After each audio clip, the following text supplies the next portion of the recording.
हाय दोस्तों, the evening classes Sonbhadra में आज आपका बहुत बहुत स्वागत है। आज धमाल मचाने वाले हैं, बहुत ही धमाल मचाने वाले, बहुत ही इंटरेस्टिंग जानकारियां देने वाले हैं। तो चलते हैं स्कोप ऑफ एनाटॉमी के बारे में। कल जो है कि बता चुके थे और उसके पॉइंट भी बता चुके थे। आज उसी पॉइंट को बारे में लेकर एक्सप्लेन करने वाले हैं। पहला जो पॉइंट था development and biology and embryology. इसको जो है कि डेवलपमेंट बायोलॉजी एंड एम्ब्रियोलॉजी क्या होता है इसके बारे में आज पढ़ते हैं। In this branch of anatomy, ये जो एक ब्रांच है वो एनाटॉमी के एक पार्ट है, ब्रांच है, शाखा बोलते हैं उसे। We will the structural changes and structural development. इसमें होता है क्या है, स्ट्रक्चरल जो है कि चेंज होते हैं और स्ट्रक्चरल जो है डेवलपमेंट। चेंज मतलब एक बदलाव होते हैं, डेवलपमेंट में वृद्धि करते हैं। Sexual garments and embryo development.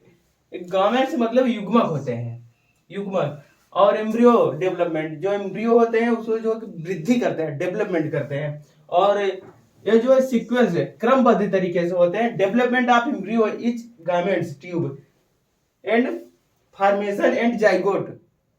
और इसको अगर फिर से बताना चाहेंगे तो सीक्वेंस डेवलपमेंट जो है कि एक क्रमबद्ध तरीके से होता है, जैसे चरण बाय चरण होते हैं। एम्ब्रियो इच गार्मेंट्स ट्यूब, युग्मक जो होते हैं उसके ट्यूब होते हैं, फॉर्मेशन करते हैं, फॉर्मेशन और जाइगोट डेवलपमेंट होता है इसमें। चलिए देखते हैं अब दूसरे पार्ट्स में जो कि सेल बायोलॉजी होता क्या है, इसमें इसके बारे में स्टडी करते हैं, एक्सप्लेन करते हैं किस तरीके का होता है। पहला पॉइंट है इन द सेल बायोलॉजी।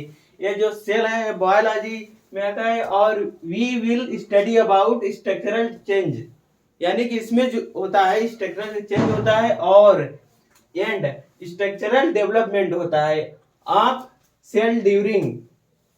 और जो सेल ड्यूरिंग और इसमें सेल डिवीजन के दौरान होता है, सेल डिवीजन के दौरान होता है ऑफ सेल डेवलपमेंट। अब दूसरे पॉइंट में हम बात करते हैं cell is the fundamental structural. Cell जो है कि एक फंडामेंटल स्ट्रक्चरल है एंड फंक्शनल।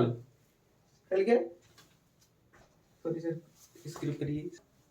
आइए अब देखते हैं दूसरे नंबर पे क्या होता है। Cell is the fundamental structural.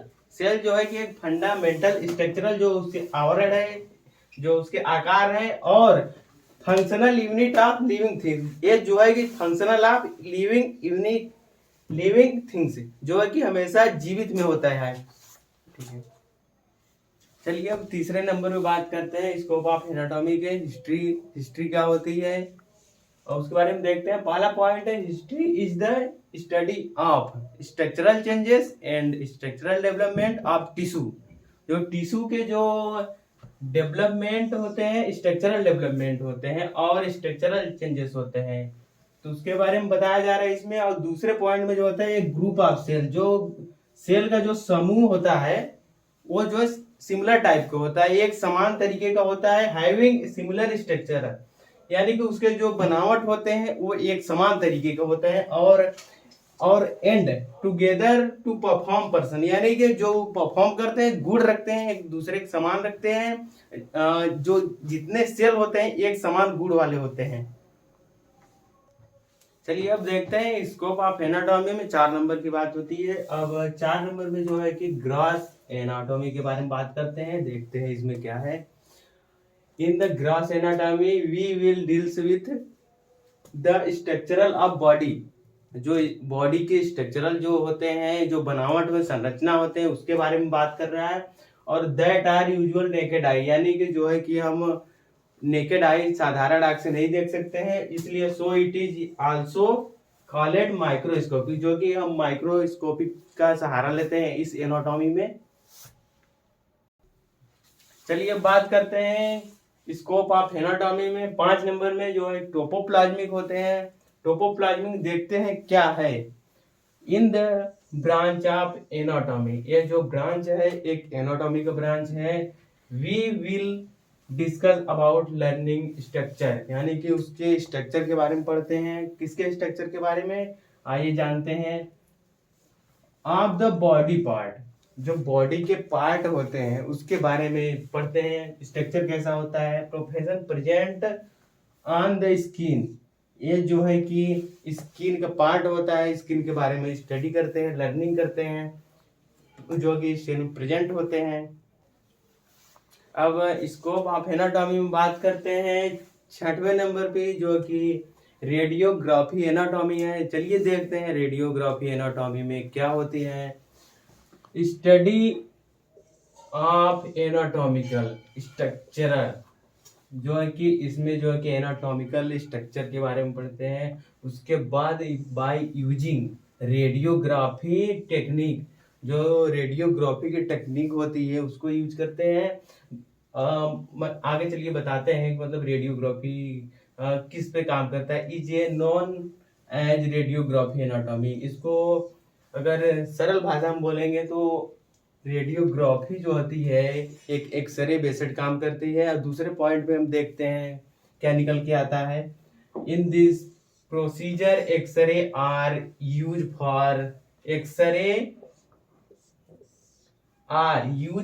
The structural representation, यानी कि जो उसके स्ट्रक्चरल होते हैं वो प्रेजेंट करते हैं। Representation, structural representation of 3D object जो होते हैं एक्सरे में, वो 3D ऑब्जेक्ट के बारे में बात हो रही है। वो बताता है 3D ऑब्जेक्ट होता है और 2 डायमेंशनल भी होते हैं उसमें इमेज, जो 2 टाइप के होते हैं, 3D और 2D दोनों टाइप्स के होते हैं। चलिए हम दोस्तों पढ़ते हैं 7वें नंबर में स्कोप ऑफ एनाटॉमी के 7वां नंबर क्या है उसके बारे में जानते हैं। सिस्टमिक सिस्टम यानी प्रणालीगत में जो है कि मानव शरीर में प्रणालीगत में कितने पॉइंट्स होते हैं, ये पॉइंट को जानते हैं। इसमें जो है कि पहला पॉइंट है एक्सोक्राइन और दूसरे पॉइंट है इंडोक्राइन, और तीसरे नंबर पे जो है नर्व सिस्टम, और चौथे नंबर पे सिम्फेटिक सिस्टम, और 5वें नंबर की बात किया जाए तो यूरिनरी सिस्टम, जो कि आप समझ रहे हैं। उसके बाद 6वें नंबर पे है मस्कुलर सिस्टम, जो कि मांस से रिलेटेड है, त्वचा से। और 7वें नंबर पे स्केलेटन सिस्टम, जो कंकाल से रिलेटेड है। और उसके बाद 8वें नंबर पे रिस्पायरेटरी सिस्टम यानी श्वसन तंत्र पे है। उसके बाद 9वें नंबर पे सर्कुलेटरी यानी कि जो सर्कुलेशन होते हैं उसके बारे में है।